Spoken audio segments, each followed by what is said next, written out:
Hello বন্ধুরা, তোমরা সবাই কেমন আছো? মা মেয়ের রান্নাবাটি চ্যানেলে তোমাদের সবাইকে স্বাগত। আমি আজকে ম্যাঙ্গো ওটস কেক বানাতে চলেছি। তোমরা কিন্তু ভিডিওটা প্রথম থেকে শেষ পর্যন্ত দেখো। আমি একটা মিডিয়াম সাইজের আম নিয়েছি, সেটাকে কুচিয়ে মিক্সির গ্রাইন্ডারে দিয়ে দিচ্ছি। আমাদের কিন্তু দেখো পেস্ট রেডি হয়ে গেছে। তারপর চায়ের কাপ নিয়েছি, 1.5 কাপের মতো ওটসের পাউডার নিয়েছি।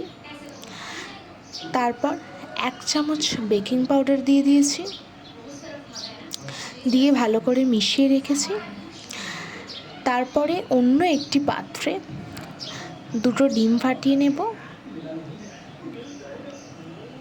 আমি এখানে 2টো ডিম ইউজ করেছি।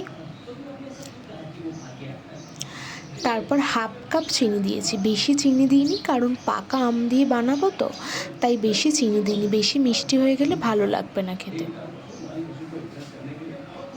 চিনিটিকে অল্প অল্প করে মিশিয়ে নিতে হবে, একেবারে কিন্তু তোমরা চিনিটা দেবে না, একটু একটু করে মেশাতে হবে। এই দেখো আমাদের ডিমের কালারটা কতটা চেঞ্জ হয়ে গেছে। তারপর 1/4 কাপ তেল দিয়ে দেব। তেল দিয়ে ভালো করে মিশিয়ে নিতে হবে। আর 1/4 কাপের মতো আমি এখানে পাকা আমের ওই পেস্টটা নিয়েছি। দেখো কালারটা কতটা চেঞ্জ হয়ে গেছে, কতটা সুন্দর লাগছে দেখতে।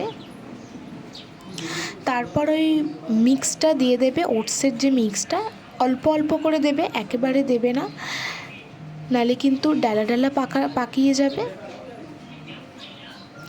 আমাদের কিন্তু মেশানো হয়ে গেছে। আমি নুন দিতে ভুলে গেছিলাম, তাই নুনটা দিয়ে দিচ্ছে, অল্প দেবে একদম।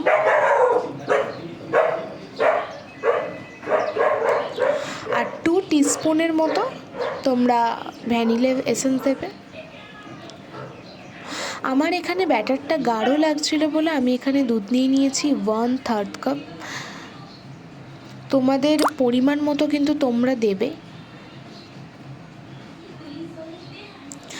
দুধ দিয়ে ভালোভাবে আস্তে আস্তে করে মিশিয়ে নিতে হবে।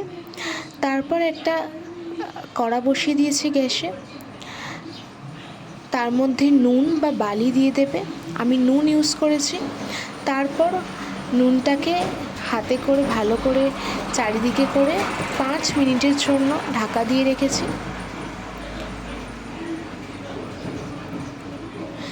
যেই বাটিতে আমি কেকটা বেক করব, সেই বাটির মাপ অনুযায়ী আমি একটা কাগজ কেটে নিয়েছি। তোমরা কিন্তু বাটার পেপার ইউজ করতে পারো, আমি কিন্তু বাটার পেপার ইউজ করিনি।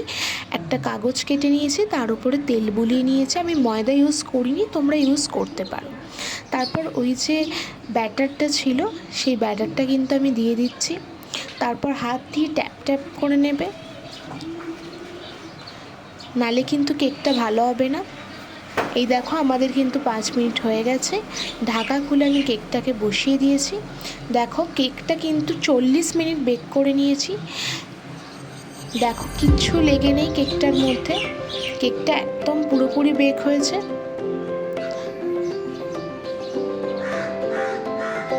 তারপর দেখো কেকটা কতটা সুন্দর হয়েছে এবং কতটা স্পঞ্জি হয়েছে।